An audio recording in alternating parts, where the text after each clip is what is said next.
फिर गल्फ में, बाहर कंट्री में, कहीं भी, तो जो सबसे पहला सवाल रहता है वो आपको एक्सपीरियंस को लेकर होता है। अगर आप टावर क्रेन ऑपरेटर हो चाहे हेल्पर हो, तो उसमें आपका सबसे पहला जो सवाल रहता है वो यही रहता है कि आपकी एक्सपीरियंस क्या है। जो क्रेन आप चलाए होगे, एसी, पोर्टन, लिफर, जी जे जो भी होता है, जूमलेन, इसमें से कोई सा भी पता है तो वो सारी चीजें आपको बतानी होंगी कि आपने ये क्रेन चलाए हैं। आपको सेफ्टी के मामले में क्या क्या पता है, तो क्रेन की जो सेफ्टी रहती है, लोड भी उठाना है तो आपको सही से उठाने हैं, और जो भी लोड रहेगा एक लेवल में होना चाहिए, 90 डिग्रीज में होनी चाहिए। इंटरव्यूज है, इंटर का व्यू का मतलब कुछ भी जो आपसे रिलेटेड है। आपको पता होगा कि सेफ्टी से रिलेटेड वो हर चीज आती है जो एक आम व्यक्ति के ऊपर लागू होती है, जो कंस्ट्रक्शन लाइन में काम करते हैं वो सब पे लागू होती है।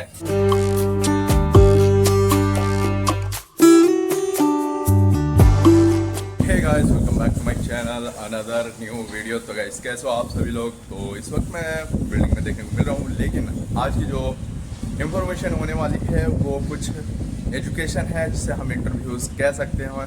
तो इंटरव्यूज़ के बारे में हम कुछ बताएंगे, कुछ अलग चीज़ शेयर करने की कोशिश करेंगे जो कई सारे लोगों को पता नहीं होगा, और क्या क्या इंटरव्यूज़ लिया जाता है इंडिया में, और क्या क्या इंटरव्यूज़ लिया जाता है, और बाहर देशों के लिए क्या इंटरव्यूज़ लिया जाता है, उस बारे में हम बताएंगे। कॉन्फिडेंट तो हम ये नहीं कह सकते कि भाई वही सवाल पूछेगा, क्योंकि लोगों को अलग अलग नॉलेज, अलग अलग तरीके के सवालात रहते हैं। तो उस बारे में हम बात करेंगे। बाहर के लिए भी हम, बाहर कंट्रीज में अगर आप जाते हो, गल्फ वगैरह, वहाँ के लिए कुछ सवाल पूछे जाते हैं, तो उसके बारे में भी हम आपको शेयर करने की कोशिश करेंगे।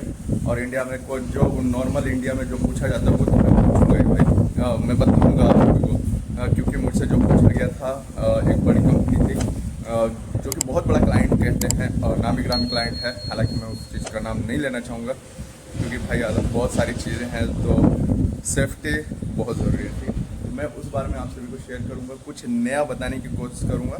तो वीडियो को एंड तक जरूर से देखिएगा। अगर छोड़ के जाओगे तो नुकसान आपका है, हमारा बिल्कुल भी नहीं है। हमारा क्या है, हम जैसे चल रहे भाई, हम वैसे ही हमारी गाड़ी चलती रहेगी स्टेप बाय स्टेप। तो मैं यही चाहता हूँ, वीडियो को एंड तक जरूर से देखिएगा, कुछ नया सीखने को मिलेगा, और इससे कि क्या है कि आपको भी मदद मिलेगी और मुझे भी मदद मिलती रहती है। तो वीडियो को एंड तक जरूर से देखिएगा। हम चलते हैं क्रेन पे, वहीं सारी चीज़ें इंटरव्यूज़ के बारे में बताएंगे। चलते हैं। अगर आपकी इंटरव्यूज़ होती है चाहे इंडिया में या फिर गल्फ में, बाहर कंट्री में, कहीं भी, तो जो सबसे पहला सवाल रहता है वो आपको एक्सपीरियंस को लेकर होता है। अगर आप टावर क्रेन ऑपरेटर हो चाहे हेल्पर हो, तो उसमें आपका सबसे पहला जो सवाल रहता है वो यही रहता है कि आपकी एक्सपीरियंस क्या है, और ये इंफॉर्मेशन आप सभी को शेयर करना पड़ेगा कि आपने कितने साल तक काम किया, कौन कौन सी डॉक्यूमेंट है, वो सारी चीजें दिखानी पड़ेगी। अब चाहे आप गल्फ हो जा रहे हो या फिर कहीं भी जा रहे हो, तो वहां के लिए ये सारी डॉक्यूमेंट ऑलरेडी आपके पास होना चाहिए। और साथ ही साथ जो इन्फॉर्मेशन होना चाहिए वो आपके एज के ऊपर डिपेंड होना चाहिए कि आपकी एज क्या हो रही है। आपका एज प्रॉपर रहेगा तो ही आपको लेगा। अगर इंडिया में रहोगे तो एज को लेकर ज्यादा वो नहीं होता है। अगर आप 6-7 साल का एक्सपीरियंस हो और 26-27 साल के आप हो, 25-26 साल का, तो भी टेंशन नहीं है, लेकिन गल्फ के लिए टेंशन हो जाता है। तो ये चीजें हो गई आपकी डॉक्यूमेंट से रिलेटेड कि आपकी एज क्या है और डॉक्यूमेंट क्या है। और जो तीसरी सबसे बड़ी सवाल रहता है वो रहता है कि आपने कौन कौन सी क्रेन चलाई हैं। जो क्रेन आप चलाए होगे, एसी, पोर्टन, लिफर, जी जे जो भी होता है, जूमलेन, इसमें से कोई सा भी पता है तो वो सारी चीजें आपको बतानी होंगी कि आपने ये क्रेन चलाए हैं, कितने साल तक किए, वो भी आपको शेयर करनी ही पड़ेगी। ये जो सवाल रहता है ये बहुत लोगों से पूछा जाता है क्रेन के बारे में कि आपने कौन कौन सी टावर क्रेन चलाई हैं। लफिंग क्रेन चलाया है तो उसके बारे में भी क्लियर जवाब देना पड़ेगा, हमने लफिंग क्रेन चलाए हैं, नहीं चलाए हैं तो नहीं चलाए हैं। तो ये इन्फॉर्मेशन आपको शेयर करना पड़ेगा। ये नहीं कि आधा अधूरा आप शेयर कर दोगे, पता चला आप बाहर जाते हो लफिंग क्रेन दे देते और कंफ्यूजन हो जाएगी। तो ऐसा मत करना, जो भी है क्लियर दे देना। और तीसरी सबसे बड़ी चीज है कि पूछते हैं कि क्रेन के बारे में आपको सेफ्टी के मामले में क्या क्या पता है। तो क्रेन की जो सेफ्टी रहती है, लोड भी उठाना है तो आपको सही से उठाने हैं, और जो भी लोड रहेगा एक लेवल में होना चाहिए, 90 डिग्रीज में होनी चाहिए, वो आपको एक लेवल होना चाहिए। पूछेंगे कि सीलिंग मतलब कितने mm का होना चाहिए, सीलिंग की क्या लेंथ होती है, ये पूछेंगे। तो सीलिंग की जो लेंथ होती है वो 6 मीटर होती है, और कुछ लोग का बताना है ये रहता है कि कुछ का 16 mm का रहता है, तो कोई का 20 mm का रहता है, कोई का 25 mm का रहता है, ऐसा कुछ देखने को मिलता है। और जो कि 6 मीटर का मिनिमम सीलिंग जो होता है वो कंस्ट्रक्शन लाइनों में इस्तेमाल होते हैं। और पूछेंगे कि वेब सीलिंग यानी कि बेल्ट का क्या महत्व है, बेल्ट किस चीज से उठाया जाता है, बेल्ट का जो लोड होता है वो मतलब कैसे उठाया जाता है, कौन कौन सी चीजें उठती हैं। तो गलती से सरिया मत कह देना ना, तो फिर निकाल दिए जाओगे। तो बेल्ट का जो लोड होता है, चैनल होता है, एंगल होता है, पाइप होता है, बोर्ड होता है, पलाई होता है और भी गिनी चुनी चीजें हैं जो बेल्ट से ही उठती है। अब सीलिंग का क्या रोल है? सीलिंग से केवल सरिया का लोड उठता है और उसके अलावा और कुछ नहीं उठता है। और अगर कोई फ्रेम हो, बड़ा सा फ्रेम हो, उसमें अटकाने का सिस्टम है तो उसको भी उठा सकते हैं। तो सीलिंग का ये रहता है। और पूछते हैं कि किस किस प्रकार का अपने कंस्ट्रक्शन लाइन में सीलिंग इस्तेमाल होता है। तो पहला होता है सीलिंग, वायर रोप सीलिंग उसे हम कहते हैं। जो बेल्ट होता है उसे वेब सीलिंग बोला जाता है। और एक होता है उसका मुझे खुद भी नहीं पता है, जो चैन का रहता है। तो चैन के हिसाब से चैन ही बोलता होगा कि चैन सीलिंग होगा। तो एक चैन वाला भी होता है, जो वो मैंने बहुत कम ही देखा है, वो दूसरी जगह पे देखने को मिल जाएगा। चैन बहुत ना के बराबर देखने को मिलता है। ये तो हो गई लोड से। चलो अब बात करते हैं क्रेन की लोड के बारे में। क्रेन की लोड जैसे कि मान लेते हैं वो आपसे पूछेंगे 5 टन का क्रेन है तो क्रेन कितना लोड उठा सकता है। चलो 6 टन का है, ठीक है, कितना उठा सकते हैं? तो सबसे बड़ी बात ये कि अगर 6 टन का क्रेन है तो वो 6 टन तो उठाएंगे ही, लेकिन वो 5 टन के ऊपर लिमिट लगाया जाता है तो 5 टन वो लोड उठा सकती है। अगर वो पूछेंगे कि 5 टन का क्रेन है तो आउटर से कितना लोड उठेगा, तो आउटर से 4 का जो लोड होता है वो 1300-1400 केजी का आसपास ही उठाता है, इससे ज्यादा नहीं उठाता है। जैसा कि लोड चार्ट अगर आप देखते हो तो उसमें रीड कर लोगे तो थोड़ा सा इंफॉर्मेशन हासिल हो जाएगी, तभी बाहर कंट्री में आपकी सिलेक्शन हो पाएगी, वरना नहीं हो पाएगी। फिर आप क्या करोगे, इंडिया में ही रह जाओगे, बोलोगे छाड़ दिया आपने को। तो ये चीजें ध्यान में रखना, आप सभी को पता होना चाहिए। कोई क्रेन का मॉडल नंबर भी याद होना चाहिए, 5040, 5034, 5540 और लीवर में जो जो होता है वो सब आप सभी देख लेना।